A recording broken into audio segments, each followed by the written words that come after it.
Your muscles are silently surrendering, and the clock is ticking faster than you ever imagined.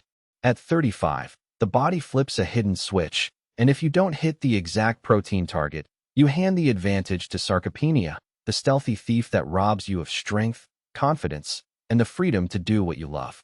What if I told you there's a precise amount of protein that can slam the brakes on that decline, rebuild the fibers you thought were lost, and keep you climbing, lifting, and thriving well beyond the age where most people start counting wrinkles instead of reps?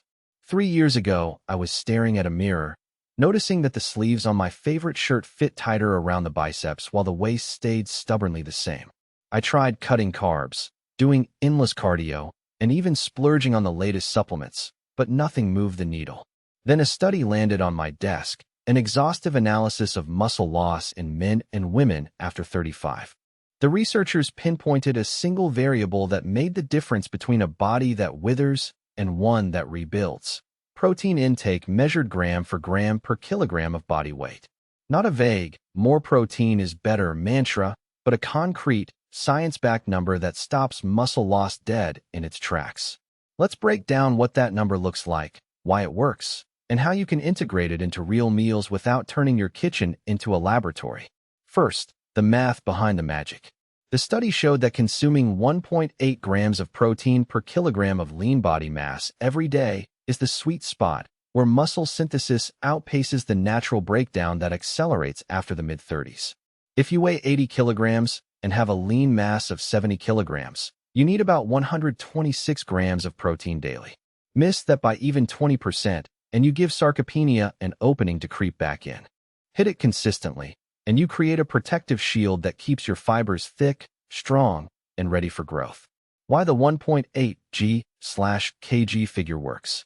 It's all about the anabolic window and the saturation point of the MTOR pathway, the cellular command center that triggers muscle building. When you flood the system with enough amino acids, especially the essential ones like leucine, you flip the switch that says build now. Below the threshold, the signal fizzles, and the body defaults to maintenance mode or, worse, breakdown mode. Above the threshold, you waste calories and strain the kidneys without additional benefit.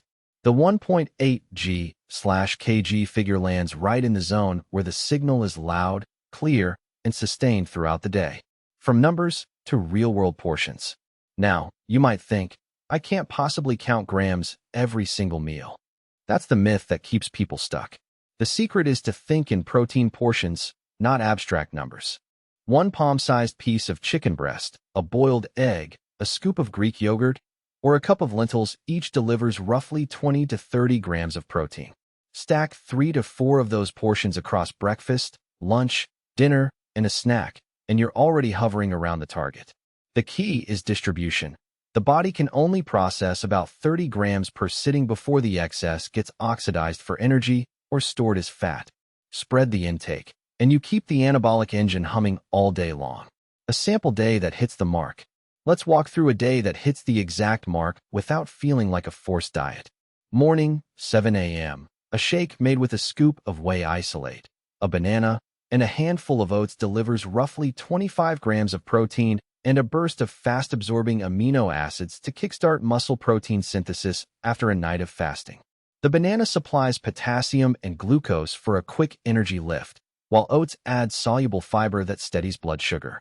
Mid-morning, 10 a.m. A cup of Greek yogurt mixed with a tablespoon of chia seeds and a drizzle of honey adds another 20 grams. The yogurt's casein protein releases slowly, extending the anabolic window, while chia seeds bring omega-3 fatty acids and antioxidants that support joint health, a crucial factor for anyone still grinding heavy lifts after 35. Lunch, 1 p.m., grilled salmon fillet, a side of quinoa, and roasted broccoli fill the plate. The salmon supplies 30 grams of high-quality protein plus heart-healthy omega-3s, while quinoa contributes 8 grams and a complete amino acid profile. The broccoli adds vitamin C, which aids iron absorption from the salmon, further supporting oxygen transport to muscles. Afternoon, for p.m., a handful of almonds and a slice of cheddar cheese provide an additional 15 grams. The fats in almonds slow absorption, maintaining a steady supply of amino acids as you power through meetings or a late-day gym session. The calcium in cheese also plays a role in muscle contraction. Pre-workout, 5:30 p.m. If you train in the early evening, a quick snack of a rice cake topped with natural peanut butter, about 10 grams of protein, primes your muscles without causing GI distress. Post-workout, 7 p.m. Immediately after training, a second shake. Whey isolate mixed with water and a scoop of creatine. Gives 25 grams of fast protein and replenishes phosphocreatine stores, boosting recovery. Dinner, 8:30 p.m. Lean steak, sweet potato wedges, and a mixed green salad dressed with olive oil. The steak delivers 35 grams of protein, sweet potatoes replenish glycogen, and olive oil adds polyphenol that reduce oxidative stress. A splash of lemon juice over the steak improves iron uptake, completing the nutrient package. By the end of the evening, you've clocked roughly 126 grams of protein, hitting the precise figure that blocks sarcopenia's advance. Notice the pattern? No extreme restrictions, no obscure superfoods, just everyday items arranged to meet the exact protein target.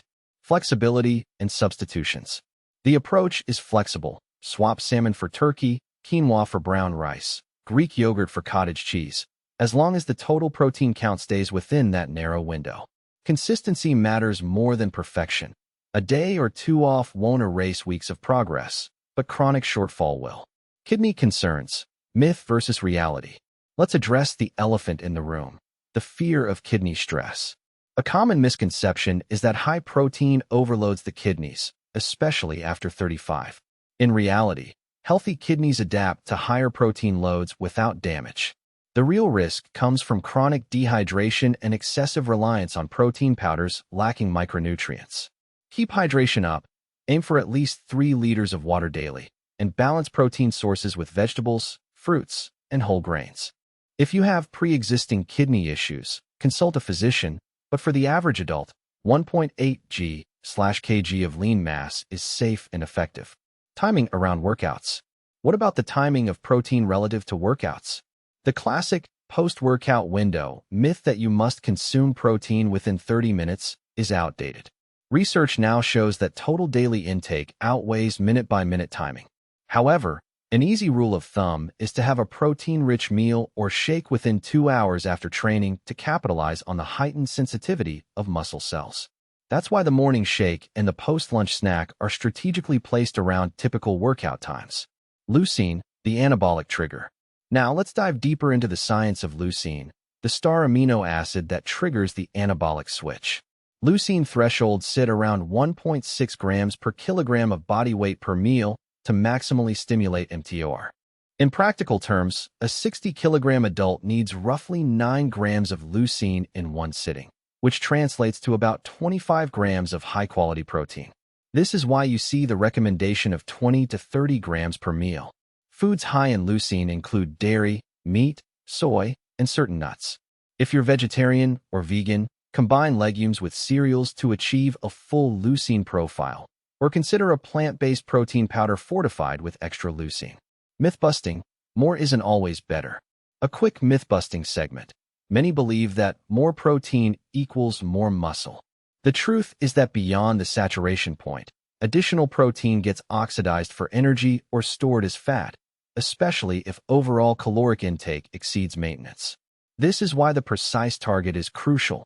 It satisfies the muscle's needs without overloading the system. Likewise, low-protein diets don't just stall growth.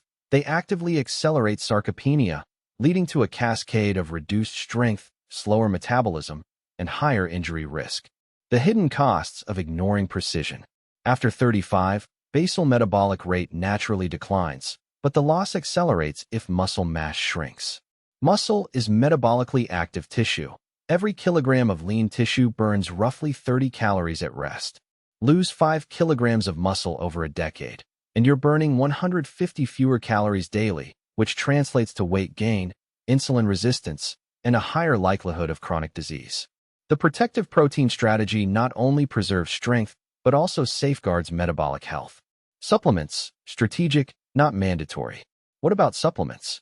Whole foods should be the foundation, but strategic supplementation can fill gaps. Whey isolate, rapid absorption, ideal post-workout. Casein, slow digesting, perfect before bed to sustain muscle protein synthesis through the night. Creatine monohydrate, taken with any protein source, amplifies strength gains and supports cellular energy. Vitamin D and magnesium, essential for muscle contraction and recovery, often lacking in busy adults. Beta-alanine can delay fatigue during high-intensity sets, complementing the protein-driven repair cycle. If you're vegetarian, a blend of pea and rice protein provides a complete amino acid profile, while spirulina adds extra leucine and antioxidants. Practical meal prep tips for the busy professional. 1. Batch cook protein. Grill a tray of chicken breast, turkey mince, or tofu on Sunday. Portion into 100-gram containers. Each serves as a quick 25-gram protein boost. 2. Prep overnight oats with Greek yogurt. Add chia seeds, berries, and a scoop of protein powder for a ready-to-go breakfast. 3. Use a food scale once a week. Verify that your portion sizes align with the 20 to 30-gram range. After the first few weeks, you'll develop an intuitive sense of volume. 4. Leverage canned fish. Sardines, salmon, or tuna and water are shelf-stable, high-protein staples that require no cooking. 5. Incorporate protein-rich snacks. Jerky, low-sodium, roasted chickpeas, or a small serving of edamame can bridge gaps between meals. Real-world case study. Consider Mark, a 38-year-old software engineer who stands at 180 centimeters, weighs 85 kilograms, and has a lean body mass of 72 kilograms. Before adopting the 1.8 g/kg protocol, he averaged 95 grams of protein per day, experienced plateaus, and woke up with joint stiffness. After 3 months of hitting 130 grams daily, split into 5 meals, Mark reported a 6 kilograms increase in lean mass, a 12% boost in 1-rep max bench press, and a noticeable reduction in everyday aches. His blood markers showed improved nitrogen balance and lower C-reactive protein, indicating reduced systemic inflammation. Frequently asked questions. Question: what if I'm a female with a lower lean mass? A. The formula uses lean mass, not total body weight. A 60 kilograms woman with 45 kilograms lean mass would need about 81 grams of protein per day, 1.8 g times 45 kilograms. Adjust portions accordingly. A single large egg, a cup of lentils, and a palm-sized piece of fish can meet that goal. Question: can I meet the target on a plant-only diet? A. Yes. Combine beans, quinoa, tempeh, and fortified plant milks. Aim for 25 grams per meal and include a leucine-rich source like soy or a fortified pea rice blend. Question: does alcohol interfere with protein utilization? A.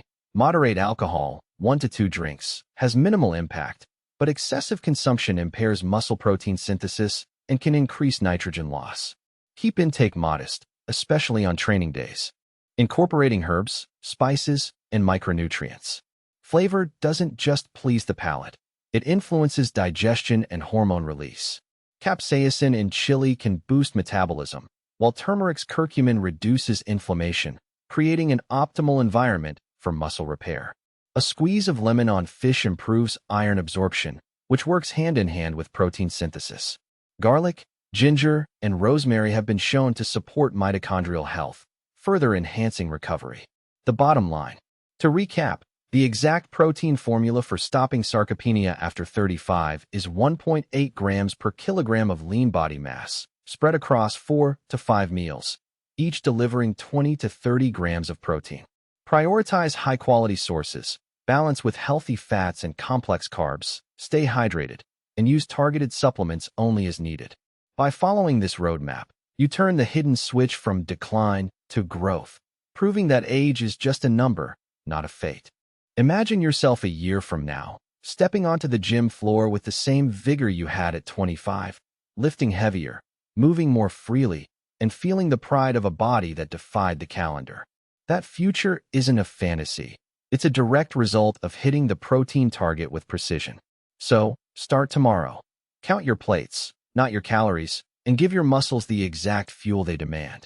The battle against sarcopenia ends the moment you master this simple, powerful equation. Your stronger self is waiting. Answer the call.